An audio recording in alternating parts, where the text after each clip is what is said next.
Salut, le fameux salut. Alors tu le vois en arrière de moi, on est sur ma chaîne YouTube. Je voudrais revenir sur cette vidéo-là plus particulièrement. Ou ici, le partage numéro 13 sur TikTok et Instagram, où je parlais effectivement de la montée du RISM ici au Québec, grosse montée. Alors pourquoi tout d'un coup il y a cette montée-là, de ces idéologies-là d'une autre époque, d'une époque très sombre de notre histoire de l'humanité, je te dirais, depuis 2025-2026, plus particulièrement ici au Québec. Alors bien sûr, je répéterai pas ce que j'ai déjà dit dans la vidéo précédente, je t'invite à aller la regarder si tu es intéressé.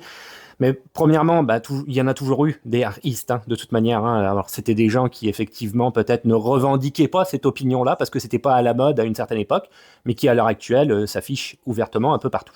Et puis deuxièmement, et ça c'est le point le plus important, les trois partis politiques dont j'ai parlé, si tu veux, dans cette vidéo-là, ils mélangent des idées à d'autres idées. Donc ils prennent des idées, si tu veux, indépendantistes et souverainistes, qui existent ici au Québec. Une certaine partie de la population, d'ailleurs, se revendique comme faisant partie de ces idées-là, afin de se séparer, c'est ça l'idée, complètement, de se séparer du Canada et de devenir, que le Québec devienne un pays indépendant. Et les autres idéologies dont j'ai parlé, arisme, X-droite, etc., sont mélangées, si tu veux, à cet état d'esprit-là. Donc si à une certaine époque, l'idée était de se détacher du Canada, et plus particulièrement même des Anglais, donc de la protection du français, etc., et d'asseoir sa propre identité en tant que peuple, à l'heure actuelle, ces partis politiques-là, si tu veux, ont mélangé ça avec ces idéologies Air-East, X-droite, si tu vois ce que je veux dire, en disant qu'il y a une culture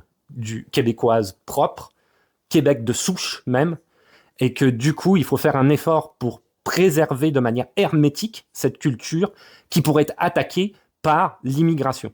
Donc on a réellement un mélange d'idées retors qui fait qu'il y a une montée de ces courants de pensée là.